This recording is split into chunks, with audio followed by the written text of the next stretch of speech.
So ngayon mga kaibigan, tingnan nyo yung mga damit ng mga bata oh.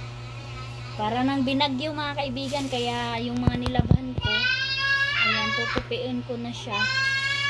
Lalagay ko dito yung mga damit nila Suisoy at saka ni Tio.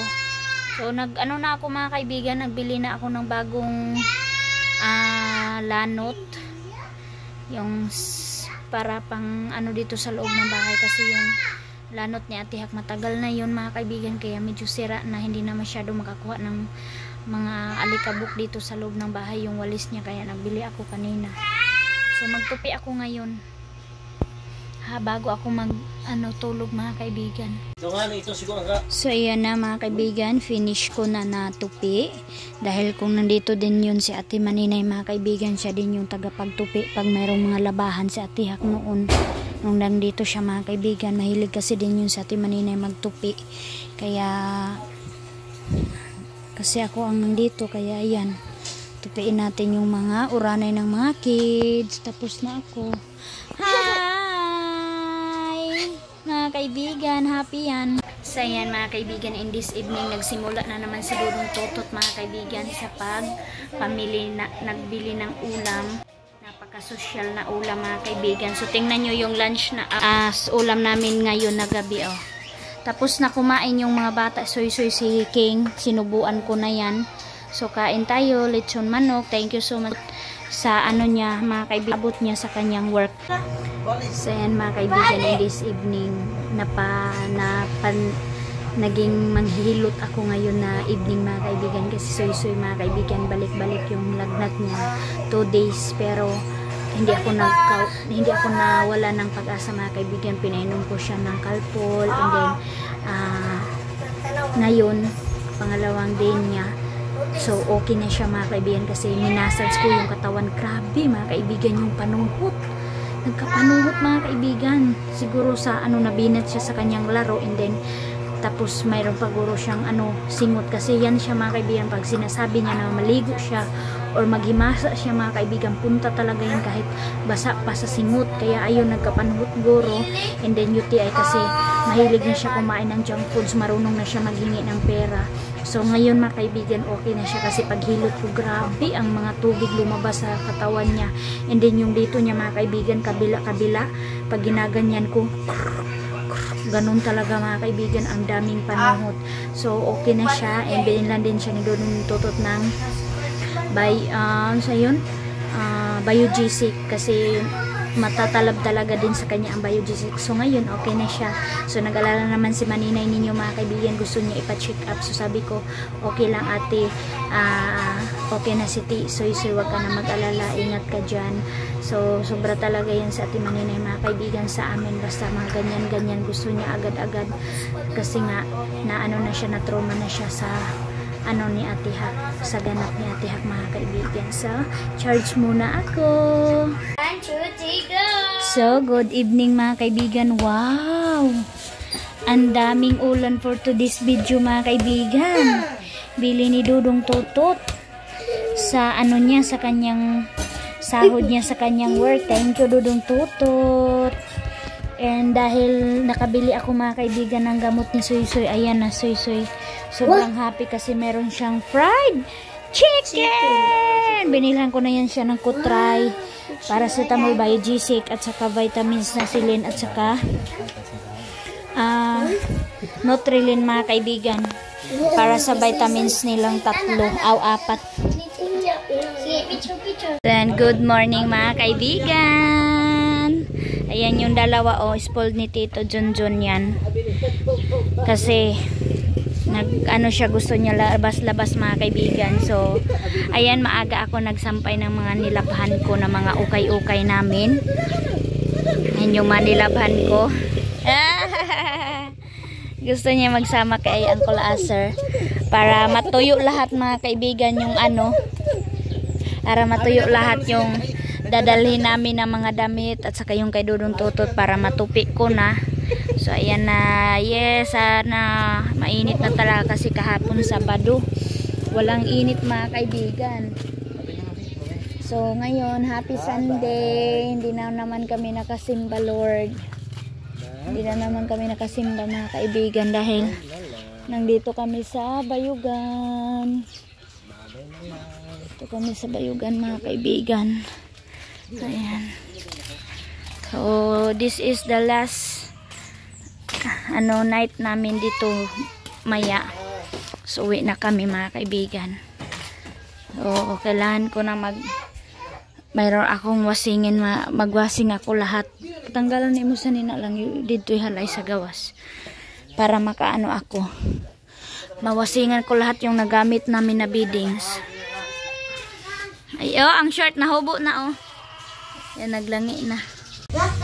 Yan, kain na sila. Bye-bye na sila sa Bayugan. Mamiss namin dito mga kaibigan. Yung role talaga din namin na pumunta kami dito. Hintayin ko yung sahod ko mga kaibigan kasi dito kami mag-grocery ng mga ulam kasi mura siya mga kaibigan at saka mga gulay para sa ating pa-work sa farm mga kaibigan kasi malaki-laki talaga pa ang gastos namin.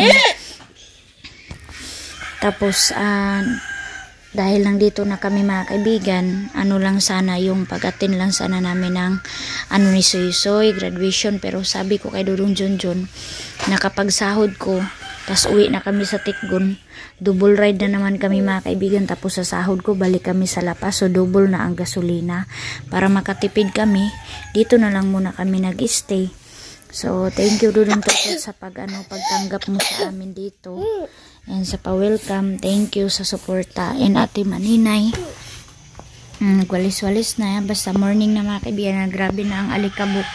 Marami ng bukbuk sa bahay nila Ate Hak mga kaibigan kasi sira na yung ibang mga parte nito na bahay. Sabi ni Dudong Junjun na kahit daw wala na si Ate Hak mga kaibigan, hindi daw pwede mawala ito na bahay.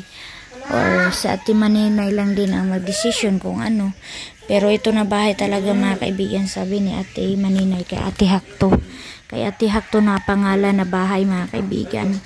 Kaya dahil burnout ngayon, hindi ako makaano mga kaibigan, makawasing nitong mga inano ko kasi 6 to 6 ang burnout dito ngayon. Kaya okay na lang, pagbalik na lang namin magwasing pero iwasing, malinis pa naman yan, bago pa naman yan, dinamitan itong mga sopa. Gusto ko sana labhan itong sopa. Tingnan ko na lang ngayon mga kaibigan kasi parang maganda ang weather. Pero parang walay awas di. Di gani ba? Doon yung pay awas kay Domingo manggod, manggamit manggudaghay magamit kay Domingo. So ayan, nakasaing na kami ng kanin. Bastos cooking. Tiyo gani. Ayan mga kaibigan, nagpuna sa dihang. Si Tiyok-yok namin naglabas doon sa tiles. Ayan. Punas ulit si Tito. Punas na naman siya. Ayun sila sa labas o nag-coffee. Dili na magawasan. So, hello mga kaibigan, palabas na naman kami dito sa bahay ni Ate Ha kasi in this day, Sunday ngayon, ito na lang yung day na makapamili din kami mga kaibigan para bukas sa aming pag-alis. So, yung uunahin namin ngayon dahil doon mga kaibigan, yung mga bata hindi magupitan. So, pagupitan muna namin ngayon. So, paalis na tayo and then, katapos namin gupitan yung mga bata, mag-grocery kami para madala namin doon sa Tikgon mga kaibigan. So ready na ang mga bagets kasi matataas na yung mga buhok. So tara. So walking na ang tatlong boys dahil tatlo sila yung pagugupitan namin mga kaibigan. As a parents mga kaibigan, kami na lang ang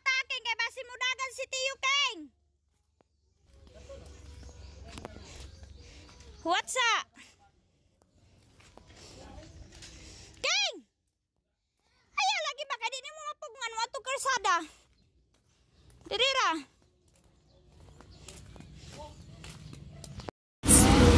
Sen mga kaibigan, nandito na kami sa barber shop. Pero nakalimutan para namin na brand out pala. So mano-mano sila ngayon maggupit mga kaibigan, pero yung iba naka-chargeable naman sa kanilang razor, pero mas tinitipid talaga nila yung razor nila, and gamit nila is gunting So isambay na sila and marami din silang customer ngayon. So ayan na sila. Naro, iternura mo tulo. Ah, kani. Tapos sa si Dudong Junjun. Dito na naman kami sa Calvario namin mga kaibigan. Zero. Ternura sila tanan. Kay manguan ni sila Magsawi soccer.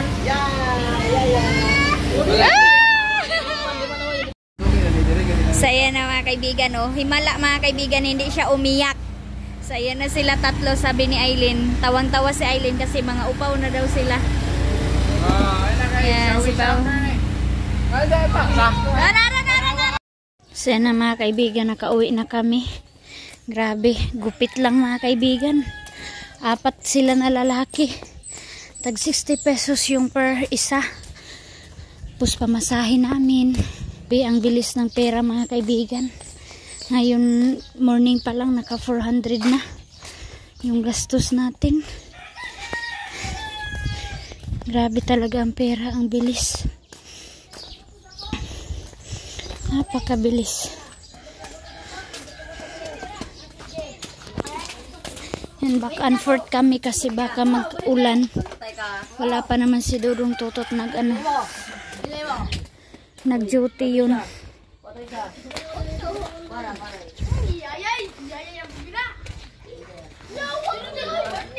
Nag-duty si Dudong Tutot. Sa hello mga kaibigan. 6 to 6 yung brownout dito ngayon sa Bayugan. And palabas na kami ni Dudong Junjun kasi bukas maaga kami uwi doon sa Tikgon. Kaya mamili na kami ng kailangan bilhin para madala namin doon sa Tikgon. Sana si Dudong Junjun ninyo nagdala na ng ice bucket para lagyan namin ng isda na bibilhin namin. Mga bata doon lang sa loob. Sen, grabe mga kaibigan, hindi na ako nag-update sa inyo kasi pabilisan na yung pagbili namin ni Dudong Junjun. Ang dami naming nabili para sa pa-budget sa gastos mga kaibigan sa farm namin sa corn. So napakaganda talaga dito mga kaibigan kasi makapili ka, hindi makahanap ka talaga sa sobrang dami nila na nagbebenta, makahanap ka ng mumurahin. So mamaya kasi nag-alala na kami sa mga bata and maulan na din mga kaibigan, kaya pauwi na lang muna kami. Ako na lang mamaya mag-grocery para sa bahay, coffee, mga sabon, shampoo, soap, ganun na lang mga kaibigan. Babalik na lang ako mamaya. Hatid ko na muna si Dudong Junjun para makabantay sa mga bata kasi nabili naman namin yung mabibigat, so hindi na kailangan ako niya tulungan. Sana naka-intact na dito yung mga panakot ba. Sen mga kaibigan, kaagad-agad kain kami ng mga prutas. Mayroon kaming lansones, mayroon kaming grapes, mangga, apple. So tulog pa si King. Ayasa, nabili ako ng saging mga kaibigan kasi lagain ko to. So mamaya na ako mag-update kapag magkailaw na mga kaibigan sa nabili namin. Kain muna kami ng prutas. Sa hello mga kaibigan, so hindi ko na ma-update sa inyo yung nabili ko na mga yung na-grocery ko para madala namin doon sa Tikgon kasi hindi na siya pwede ilabas sa karton, naka-karton na yun. And then yung mga isda nilagay muna namin sa ref para paglagay namin sa ice bucket, and pag uwi namin doon mga kaibigan, naka-frozen yung mga isda para hindi masera. So pagkabukas mga kaibigan, pagdating namin doon pagkabukas, power kami agad sa farm namin sa mais kasi sahod ko siya mga kaibigan. Buti nakaano siya sa sahod ko para yung sahod ko magagamit ko sa paggasto sa umahan mga kaibigan. And sana pagpalain ako para yung puhunan ko mga kaibigan, kapag ma-harvest natin yung mais, doon kami magkukuha para makapanday kami ulit para mapatapos natin yung bahay and mapablessing na mga kaibigan. So thank you always for support. sa panonood niyo sa vlog ko mga kaibigan. Kahit late upload na nandyan pa rin kayo, nakikita ko. Maraming salamat sa suporta ninyo mga kaibigan ko. And sobrang lungkot ni Lulong Tutot kasi makikita niya na naka-intact na lahat ng gamit namin, tapos wala na siyang kasama, hindi niyo mabata kasama niya sa amin kasi meron siyang work. So siguro mga kaibigan, kapag pagbalik dito, si Dudong Junjun na lang ninyo at saka yung yung mga bata siguro, or sino man mga kaibigan, kung hindi kami busy doon, kung walang kailangan doon anuhan, kasi masakit na yung tiyan ko mag-travel mga kaibigan, mabigat na si Bibi. Kaya ito yung latest update namin sa pagpunta namin dito sa Bayugan mga kaibigan, para sa mga bata and kay Dudong Tutot na rin. So napakatahimik and walang problema mga kaibigan. Pero alam niyo si Dudong Junjun, hindi ko na lang binibideo sa inyo, at saka si Dudong Tutot, always talaga sila umiyak. Sabi ko na lang na sana yung pag-iyak natin or yung miss natin, kung nandyan lang, kung yung pagka-miss ni Dudong Junjun mga kaibigan, kung alam lang namin kung saan na lugar tapos buhay, so pupuntahan talaga namin. Pero itong sa ngayon mga kaibigan, sobrang bigat, sobrang mga kaibigan, kasi hindi na natin siya makita. Sabi ko kay Dudong Junjun na huwag siya masyado magkaano sila magkasakit. So dito siya kanina nanonood sa mga damit ni Ate Hak, iniiyakan niya mga kaibigan. Kakalungkot talaga mga pangyayari mga kaibigan, pero hindi talaga natin malalaman ang time natin. So ito lang muna mga kaibigan. So matagal-tagal na naman ako hindi maka-upload about sa buhay namin sa Agusan Mars, kasi wala tayong internet doon. So bye bye, good evening. Shout out pala kay Ma'am Annabel Mabilangan from Australia. Shout out po sa inyo. Maraming salamat sa suporta ninyo ma'am dyan sa Australia. Maraming salamat sa solid suporta and panonood ninyo sa vlog ko. Shout out sa lahat ng taga Australia.